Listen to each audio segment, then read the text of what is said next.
So that was the GADcast house band with that wonderful song there. We are. What's the name of the song?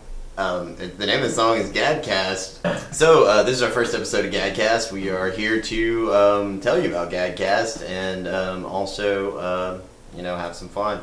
So Adam, Hi. what do you have to say about GADcast? My name is Adam Harmless, and this is the GADcast. And it's really hard to explain what this is on the thing that it is. Is that right? Hopefully it'll be like self-explanatory as time goes on. Yes, this is a podcast where we talk about GAD. But we're probably going to have to tell you what GAD is. So what is GAD, Adam? I don't know. It's become this big kind of like thing that's like a thing. Growing. It's like an organism. It started as a zine, right? Yeah. So GAD is a old school, homemade, photocopied, black and white zine. We cover bands and artists and writers and basically anybody who's independent and creative. We're local and semi-local, but we cover just whatever the hell we like. That's awesome. Like local DIY art scene all around. Indeed. So cool. Wow. We're very Huntsville focused as of late. That seems like the scene that's adopted us, even though we're GAD. Huntsville has a very, very good area for music, and as far as like camaraderie within the scene, I've noticed. From my time at the Copper Top, but awesome. So good night. Yeah.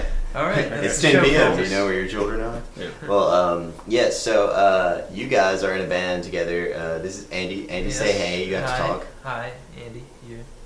All right. That was Andy. That was Andy. Andy, what do you do in Tiger Hellicide? I play guitar and I do some backup vocals. Cool. Adam, what do you do in Tiger Hellicide? I sort of play some guitar and I do vocals. Cool. You guys have a new EP out, if I'm correct. That is true. I listened to it yesterday. It was pretty amazing. Covers everything from jerking off to dogs killing people with axes. Yes. And Zodiac Killer. I want to talk about that song. Okay. So what do you have to say about that song? Well, the song has some very simple, very stupid lyrics, which sounds like a lot of our songs. But I had this thought about what if the Zodiac Killer was done in by a bit of bad karma. Okay. And it's a shitty, stupid idea. It was. But the idea is, oh yeah, we cuss on this. I said shitty. So, but the idea was, I was trying to think of different ways he could have died. So, did he die from cancer? See, the zodiac sign, Cancer.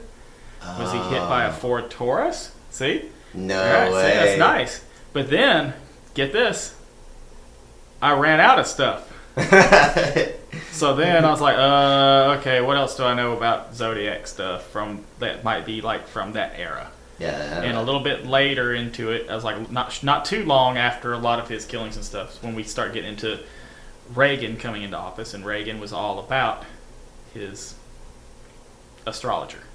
So that's why I suggest that Reagan's astrologer may have taken him out. Reagan was into astrology? Hell yeah, he was. What? Yeah. Just like every person on Tumblr or Facebook? No, he really had like an astrologer that he spoke to. Yeah. So that's interesting. I just assumed that the song was about Ted Cruz. So I really need to go reevaluate the lyrics now. Well, that's it. There is a reference, but it's hidden. Cool. Yeah, the whole song I imagined like Jake Gyllenhaal trying to stop Ted Cruz or something. But I mean, Ted Cruz is the Zodiac Killer, but I didn't want to just totally take their bumper sticker T-shirt idea, even though I bought it. I bought all that stuff because I liked that their money was going to things I believed in and agreed with, and I thought that was neat. And I also like making Ted Cruz mad. That seems like fun. It's also hilarious. And, I did think it was very funny that he tried to get in on the joke by tweeting that cipher. Yeah. But, no, the joke's not going to stop. No. And if you know you're a part of it, it's just going to get worse. It's just going to, you're the Zodiac Killer. Yeah. It's not a good thing for you. No. Now, we were concerned because just through a series of mishaps, this recording took us about a year to get finished. and there have been a lot of items in the news saying that they think they may be figuring out who the Zodiac Killer is, and they think they're probably going to figure it out pretty soon. And they always say that every few years. They always think, like, we know who did it. There's going to be a new book coming out. But there's some real talk about doing DNA testing, because there's talk about the what was the name of that killer? They had different. They thought it was multiple murderers, killers, but it was Patton Oswalt's. The one that she was wife obsessed with. Yeah. Was it Evil Genius that they did the documentary? Yeah, series? so I they- don't remember. She wrote the book. She wrote the book. She was writing the book when she died, Mhm. and they finished it. But Yeah. but they were talking about how they could probably they're going to try the same thing with the Zodiac Killer. So I had this fear in my head that they're going to solve this mystery before we get the song out. And they're gonna figure out They're going to figure out that my Who's the song. Zodiac? that you're the Zodiac They Killer. will. They might. It's Ted Cruz. But they're going to figure out that I'm Ted Cruz. This whole time. Yes, this whole Adam time. rips off a mask. Yeah. Ted Cruz behind it. That's pretty awesome, actually. Ted Cruz?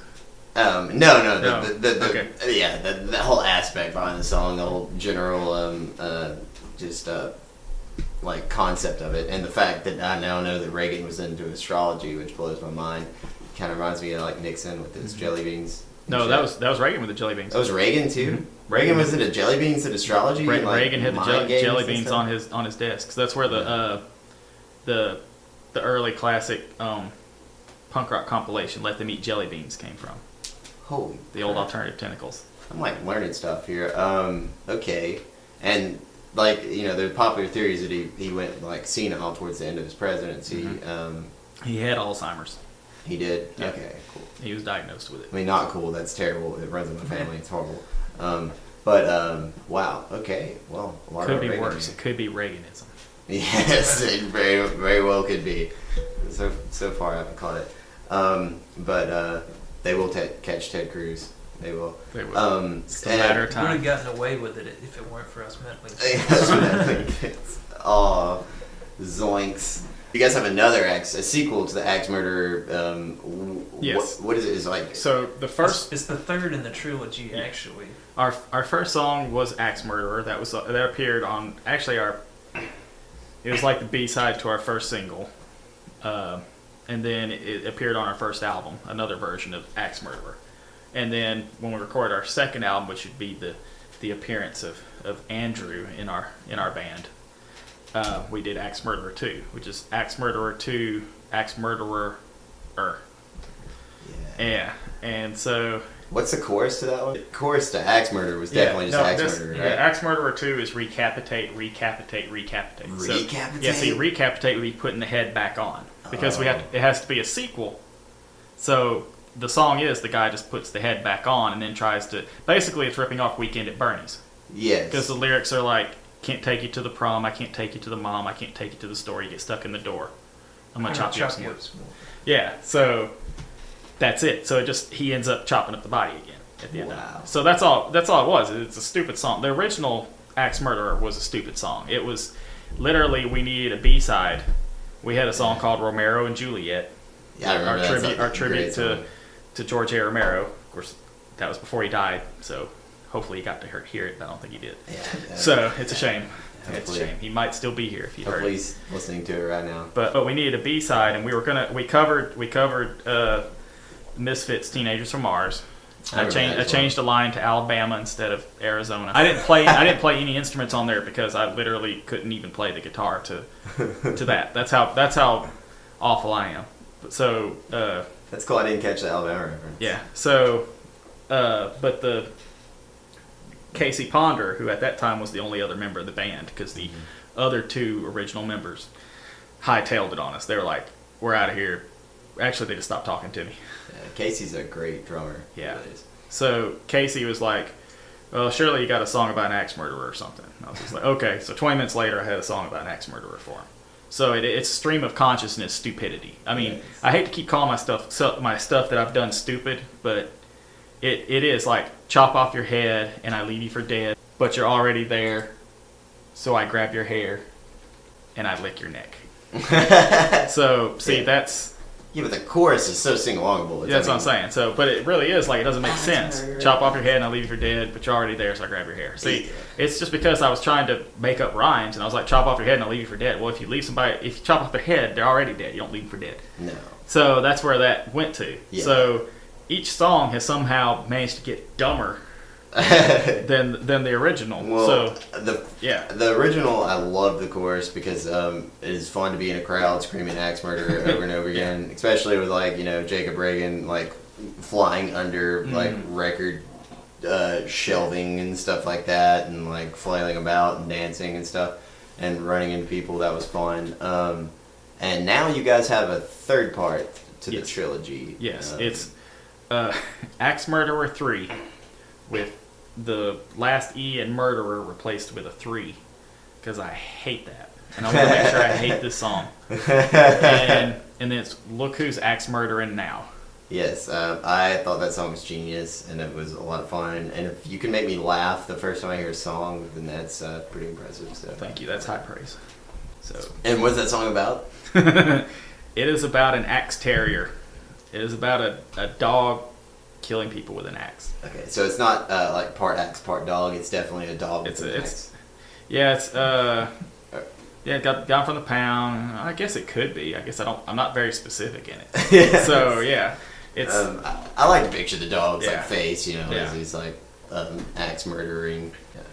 It's a pretty impossible thing, a dog murdering somebody with an axe. So I think that in a way makes it scarier because you're trying to think how the hell would he do it, especially if it's a terrier. I don't know. It makes me want to write a script and start filming for sure.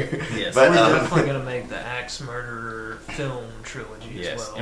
And we've already started on the Axe Murderer songbook.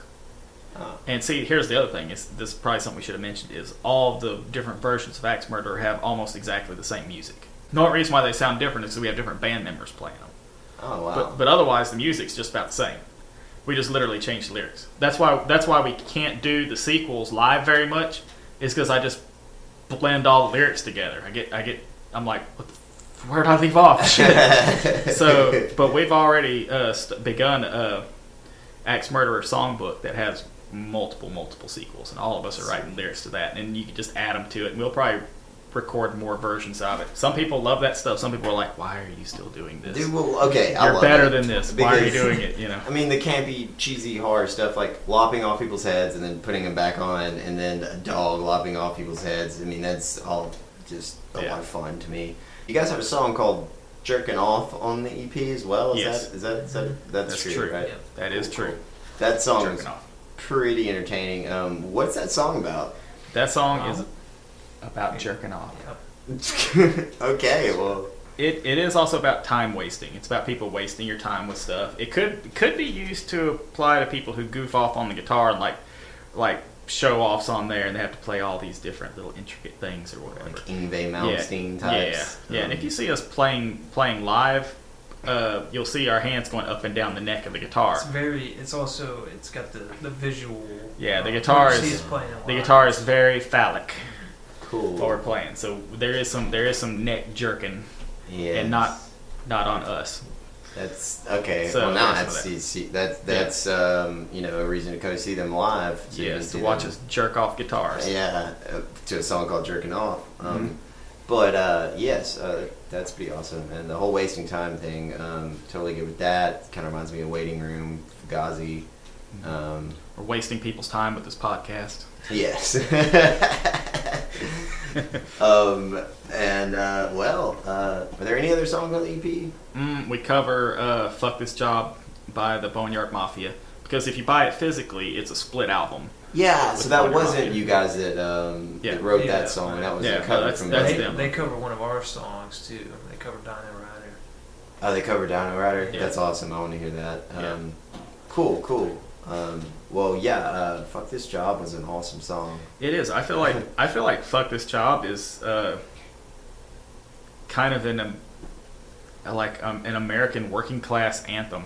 Well, I mean, that's in a way. That's how I feel. Yeah, I mean, that's how Stone Cold Steve Austin became so popular, is because he drank beer and beat up his boss all the time. I mean, that's literally like the way to get this American, spirit. So that's why that one's always stuck out to me. It's not a very good representation of a lot of the other songs that the Boneyard Mafia does, because they're more of a joke grindcore band, which is if most grindcore bands are kind of jokey. I don't mean that in an offensive way. They usually have a lot of humor to them. That's the idea. Yes. Usually offensive humor. So that's not very representative, but I can't help it. Like, we've put out 2 different GAD Zine compilations. We put out 2 digital ones and 1 physical one. And one of the digital ones had their version of Fuck This Job, and our physical one has Fuck This Job on it. Awesome. And it's just, I feel like it's such a good song. I keep putting it on everything. Yeah, it's fantastic. Yeah. Yeah, it reminds me of Die Today by Off With Their Heads.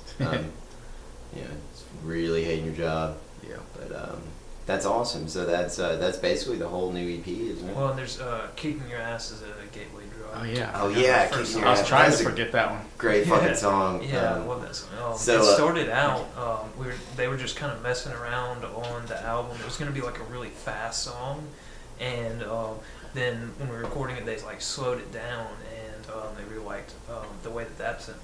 Yeah, it made it something different, because before it was really fast. That's why it doesn't have very many lyrics to it. It really was supposed to be just, probably would have been the fastest song on there. It would have been the shortest, fast song on there. Instead, we slowed it down and made it the longest song on there. And it's the lyrics are co-written by Colby Leak. That was the band's original singer. He's not on any of our... Well, he is on backup vocals on one recording. Jack Bauer on LSD.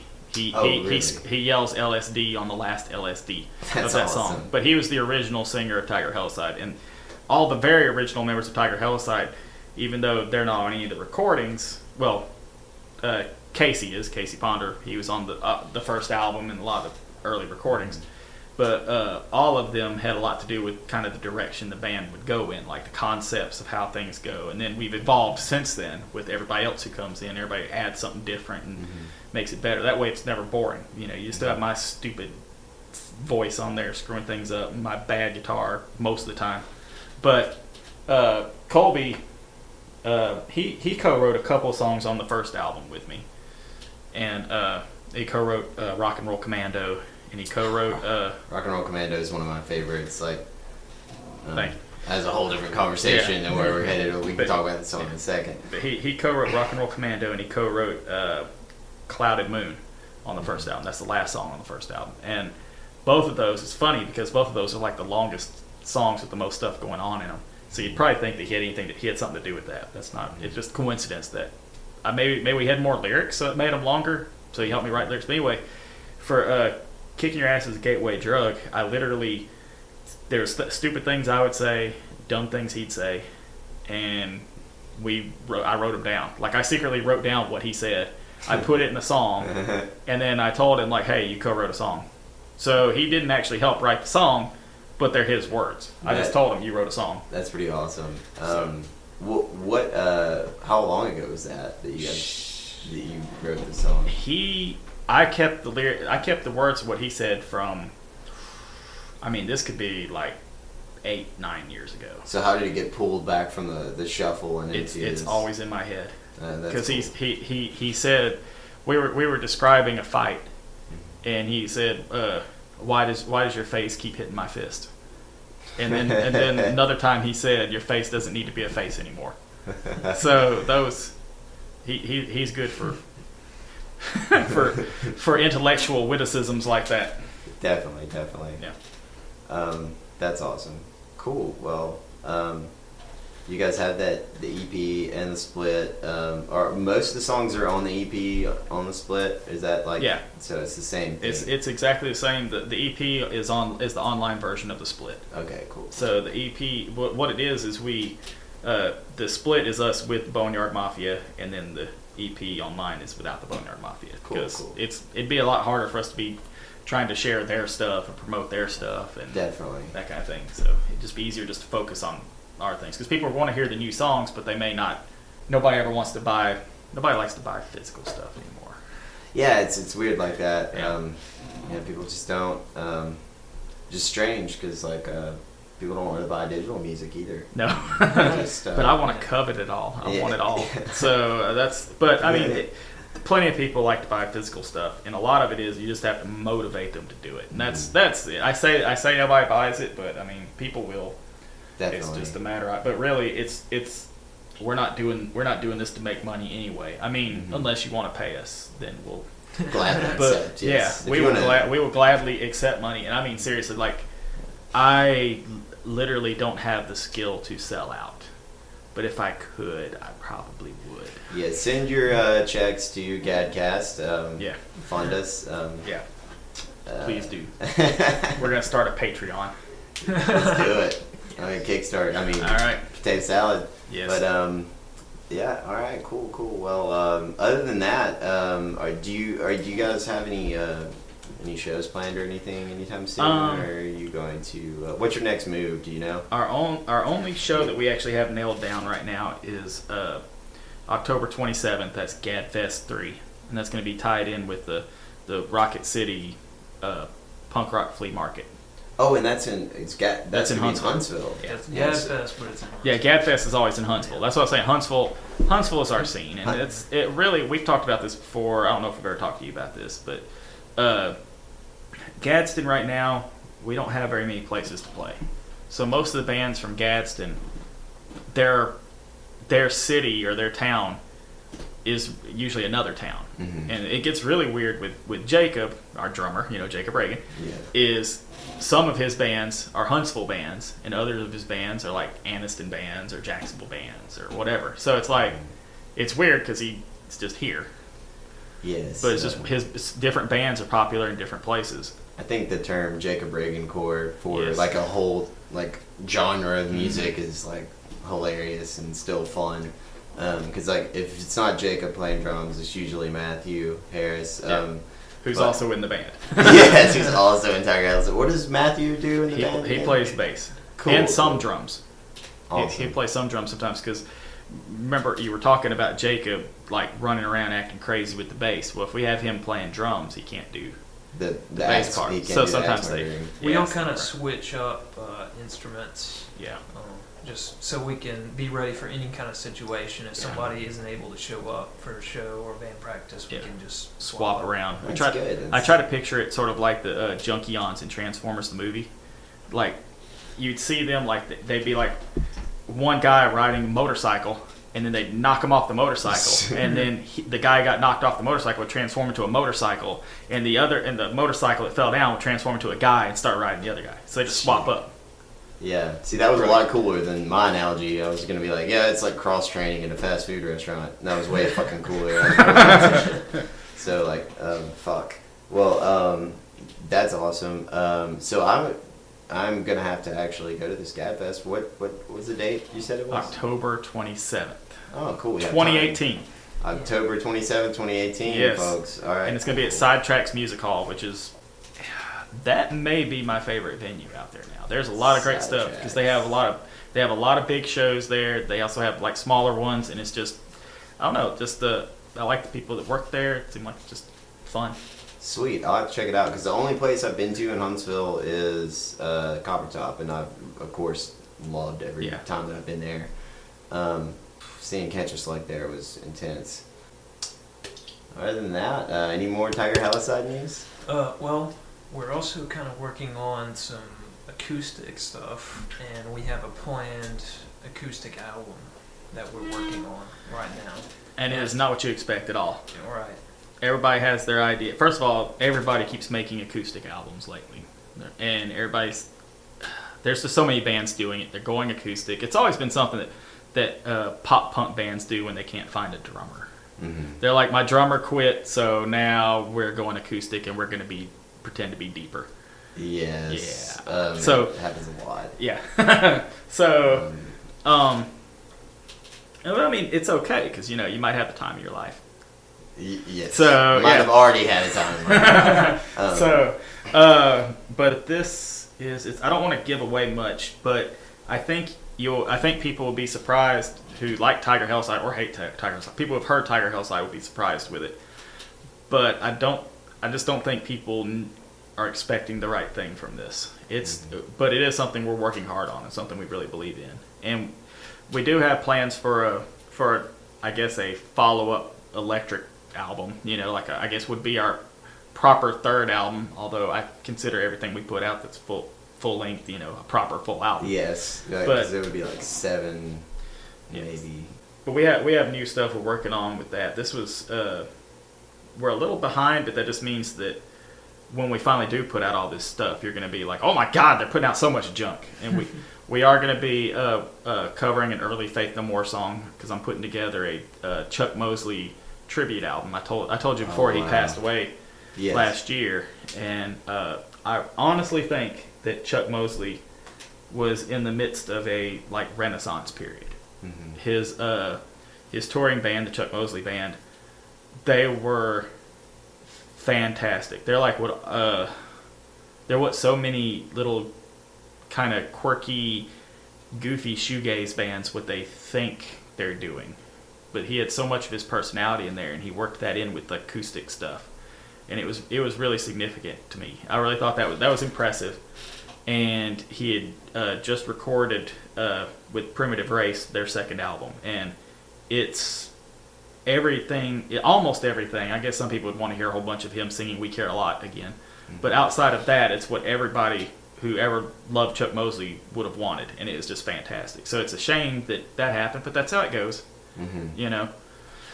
But I want to make I'm making a compilation album, various artists tribute album, and the money will go to his family. Oh wow! So that's cool. That's the idea. So hopefully people will find it in their hearts to at least buy this damn CD.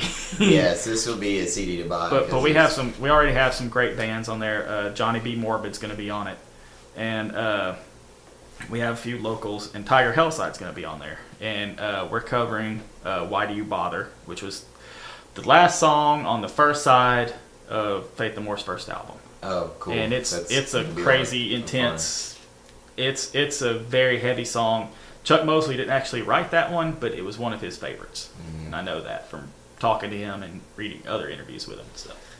So I thought that would be good. So we're going to be doing that song. We have the acoustic album. We have our next full-length album. We are also in the process of writing a book. Oh. So we have the Tiger Hellside Is it book. a collective book, or is it like... It is. Everybody is contributing to this book. That's pretty awesome. I was going to say, when we were writing a book, that sounds interesting. Yes, we're writing a book, and this is not what you're expecting at all either. If you're going to be surprised by the acoustic album, you're going to be just... I'm not saying you're going to like the book, but I'm saying you're going to be surprised by it. Oh, it's like one of those Goosebumps, like, choose your path things? No, where it's like, although we might steal that idea. But no, that's not what this is. But this is... it's different. I don't want to give away much with that either. But it is special, and we will be releasing an audiobook version of that. Cool. Also, and we're getting Jared Beavers to record that. He has a great Jared voice. Is a great voice actor. That's what I'm saying. So I want more people to hear him opening his mouth anyway. Yeah, check out his Edgar Allan Poe on YouTube. Also, Funimation, hire that dude. Definitely. But I didn't want you guys to like show all your cards or anything for the future. But if there is anything else you guys want to talk about Hellside wise, feel free to, or just jump in a little bit later. No, I mean I'll go back with the GAD stuff. I really want a lot of people to show up to this GAD Fest. I think it's a great time for everybody to get together, and I think Punk Rock Flea Market seems like it's going to be a lot of fun. I have not been able to make it to any of these. Is it going to be on a weekday or weekend? It's on a Friday. On a Friday. That's good Yes. news. All right, cool. Yes. I'll be able to make it. So it's going to be great. Selena Barilla has been putting these together, and she is just fantastic at booking shows. Mm-hmm. Anyway, and we've had 2 GAD Fests, and each one of these has been a completely different experience, but they've all been great. Definitely. And it does help. Maybe I should say why the hell we're doing the GAD Fest. The GAD Fest helps pay for the zine. Cool. So we get all the money made at the GAD Fest goes to fund the zine. It doesn't go to like pay me to do anything. What it does, it goes to pay for paper and ink and mailing out zines to people. And that's that's really it. But that adds up because the zine is free. The GAD zine is free. It is. And where are these GAD zines available? I know locally at Cosmic Debris, which, by the way, everyone shop there. Everyone buy records. Yeah, go there. We actually have a list of other places that I'm going to be mailing them to. Several places around Huntsville. Of course, you're bound to end up finding them at Copper Top and Side Tracks and basically any place that's cool and in the Huntsville area. They're going to be showing up at a bunch of other places. I haven't mailed out a lot this week. I actually saved up a bunch for a big show, and then I gave away another big pile of them. So I'm actually supposed to mail out some more this week to a whole lot of folks. Fantastic. Yeah, if you haven't picked up a GAD zine yet, print is not dead. It's a lot of fun to read and always entertaining, and it's always cool. And it's why we have this podcast. Yes, it is why we have this podcast. It's always cool to check out what's going on in the local music scene. I mean, I think the first issue I ever picked up, like, I was just cracking up the whole time. You know, I was reading it because, like, bands in Alabama, especially punk bands, tend to have very, very offensively hilarious names. So I think Clip Boners was in the first issue. I believe they were in the first issue. That was the first issue I picked up. And Clip Boner. We had Clip Boner, Boneyard Mafia was in there, Rush Punk was in there. Oh yeah. Yeah. Good times. Yeah. That was it was fun playing guitar. Yeah. That was when I was drinking a lot of coffee and was like obsessed with Henry Rollins and the Descendants. But See, that's kind of fun. One thing I like about, and that first issue really had a lot of that because nobody was expecting it to be coming out, and that kind of goes along with this podcast and why we're talking so much about shit that we're doing. It's not because I don't have some kind of big ego. Like, I want to show all this great stuff I'm a part of. Most of it wouldn't be happening if there wasn't other people helping me with it. Yes. But I want people to know that people are doing stuff. People are doing things. Things are happening. Like, because that, when I first talked about doing the zine, there was all these people like talking about, like, yay, that'd be fun. But they almost acted like we were sharing a fantasy. Like, wouldn't it be nice if we were rich and we lived in a big mansion and we could have a skate park in the mansion? And it's like, no, that's not what this is. It's like, we really can make a zine. Like, it's not that impossible to do. No, it was actually mind blowing to me because, like, we walked into what was the venue at the time. I think that the Hayes sisters were running it, and they were doing a great job. But I'm pretty sure it was one of the first shows there. And they're like, hey, there's a local zine here. And I don't even know if I'd met you or not yet. Probably not. My friend's like flipping through it, Cody Jackson, and he just like happens to like look down and see our band in the zine, and we're like, how does he even know that we have a band, and how is our logo in here? Like, you know, it's like blew our mind, and it stoked us up so much more, you know. Yeah, and that's like, I appreciate that, and that's what I'm glad that happened because I wanted. A lot of this is about encouragement. I still have fun, like, finding local bands, reviewing them. Now, obviously, if you want us to review, you send us your stuff. And I guess I give an address sometime, but that's boring to say right now. But anyway. Yes, we can plug all that at the end if you want. But you can send us your stuff and we'll review it. But I also I do have fun on my own finding bands, reviewing them and putting them in there. And lots of times they don't know that they've been reviewed, and they just see an issue and they just find out they're in there, and that makes them happy. And it's because people appreciate recognition, because a lot of these people are not doing this for recognition. That's what's great, is they're doing it just to do something. Yeah. They want to do it. They have to do it. I mean, I guess I have to do it. There's no logical reason for me to do the band. Do Tiger Helicide. Nobody was asking for Tiger Helicide. Nobody ever asked for Tiger Helicide. Well, I have to do it. It's always, like, in my opinion, if you feel like you should create, you should create. And if you have the ability to create, then you need to be creating. Because, like, more often in my life, I'm not doing something creative, and I always feel like there's a hole inside of me when I'm not doing it. And I don't know. Exactly. I really think it's important. So yeah, like, seeing your name, like your band's name written in a zine, you know, and it's just like, this is in writing, motherfucker. Like, this is real shit now. Like, it's nice to get recognition. It really is. It really is. And that's I don't go looking for it, but when I get it, I really appreciate it. So if I can do that for other people, then I'm all about that. That's the thing. And it's great to see. There's so much great music going on. Mm-hmm. I grew up in Pell City in the 90s, and I knew there was bands in Birmingham. I knew there was a punk scene there.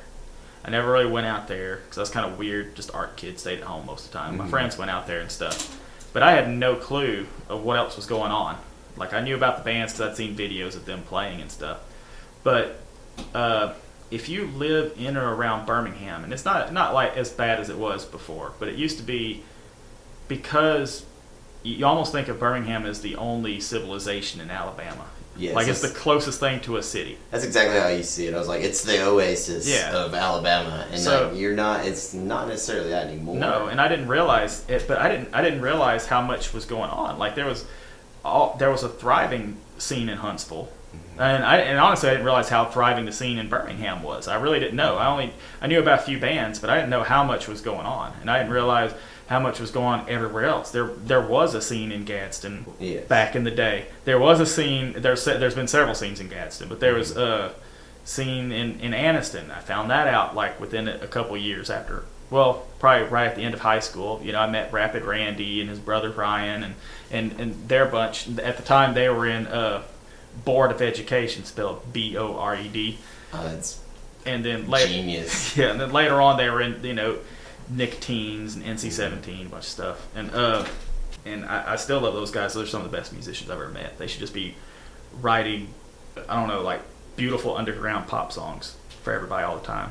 But I was meeting all these people, but I had no clue how much was going on. And like, even when we first started the band, we had no idea what was happening anywhere else. So I started.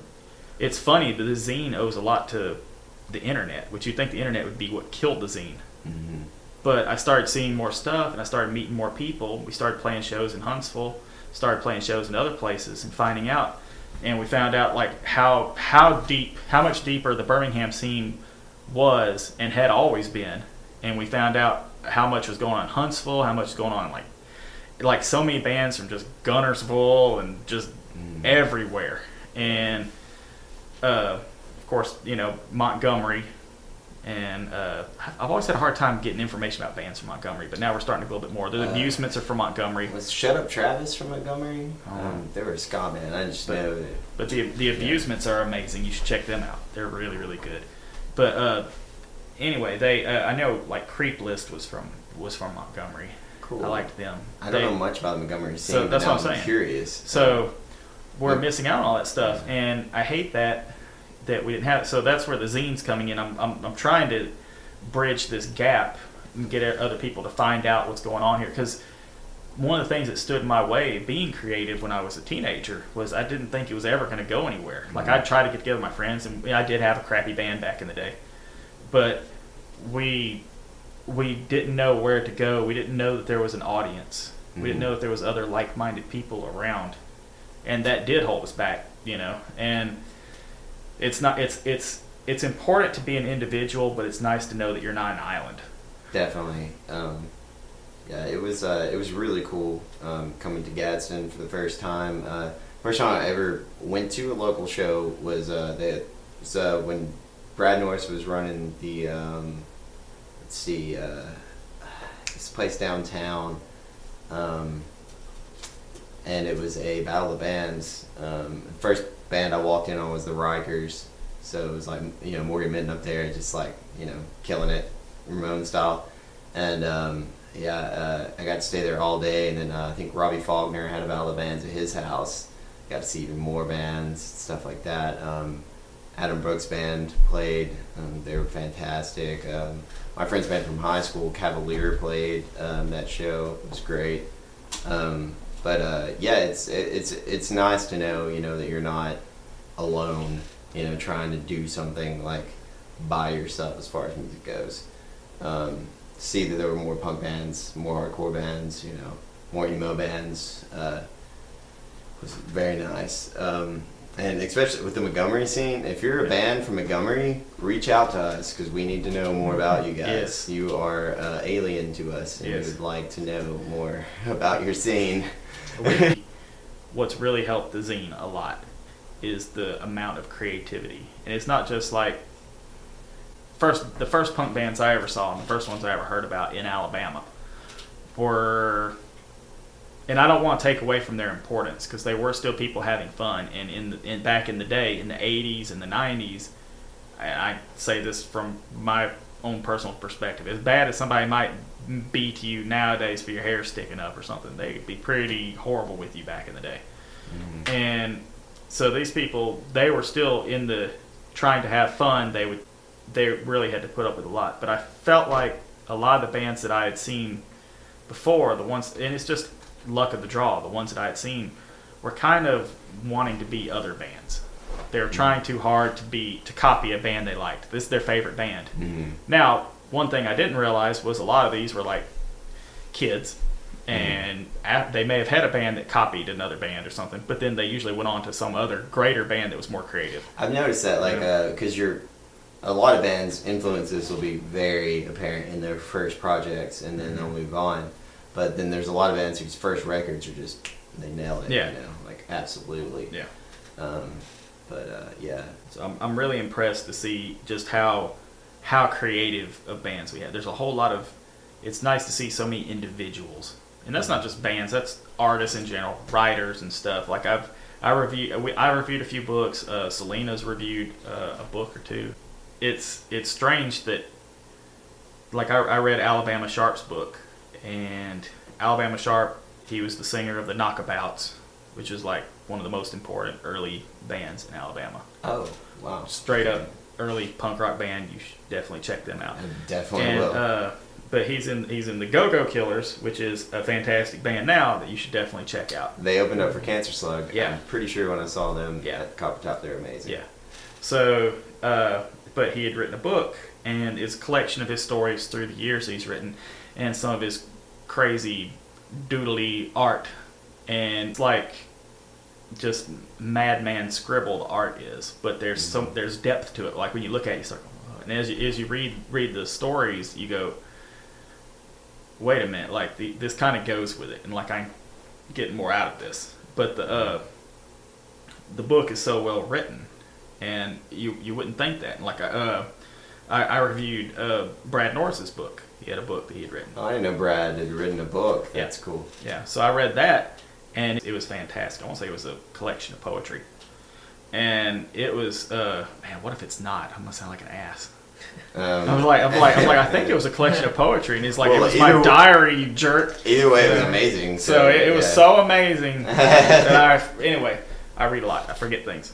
So I haven't had to, out of the things I've been reading, none of it's been bad. And it's like, I've been like, wow, this is good. Mm-hmm. And our zine is pretty positive. Most of the stuff and most of the reviews in our zine are positive. That doesn't mean that we make up positive reviews. It means that you're being reviewed in there because we think you're good. That's fantastic because there's so many. I mean, as hilarious as some of the reviews are, and I always appreciate when my stuff gets reviewed like terribly, like, especially if it's a well constructed insult towards the band. But it is nice to see positivity out there, and I think the positivity is conducive to creativity and to community and to like the whole thing wrapped together. It's just everyone stay stoked, let's keep each other stoked, and then more things will happen. And I want to stress this. We talking about positivity, but that really makes it sound like we're a bunch of guys in sweats and we're just really like shouting each other on, and it's not like that. It really is like this. We still like some pretty nasty, messy, noisy punk rock and grimy metal and weird ska, and we like everything crazy and stupid and ridiculous and over the top and stuff. So it's not like we're just only into like, oh shit, that'd be our intro song, but like just shouting like shouting one word to show camaraderie or something. We're not just it's not just all that. It's not all just like hardcore tropes or anything. No. I mean, we'll have to get with our house band about fixing that, but like those guys. But I mean, no, like literally, like one of your songs is about a dog, cutting people's heads off, so like as dogs are wont to do. Yes, I'm sure, you know. Just pit bulls. Yeah, that's why you have to tell them every day they've been a good boy. So, you want to talk about Damn It, Bobby? Yes, let's talk sure. about Damn It Bobby. Tell me about Damn It Bobby. All right. Okay, so Damn It Bobby was a band. We practiced for like 2 years and played 1.5 shows. And what kind of music are you? Ska punk, which is great because everyone Or hates skunk ska. for short. Skunk, yeah. Everyone hates ska now. You know, it's awesome. So it's the perfect time to do it. Yeah. So we're gonna just do it even harder. You Ska know, the hell out of that shit. yeah, propaganda. You know, ska sucks, whatever. But Damn It Bobby is like a collision of the Andes and the Screaming Cocks. The Screaming Cocks was Brandon and I, the bass player, who is very, very creative. He and I's band in high school, and of course we just picked the Screaming Cocks because we had this game where you would just yell at each other's penises in public, and whoever yelled the loudest and last won the game, which the game never ended.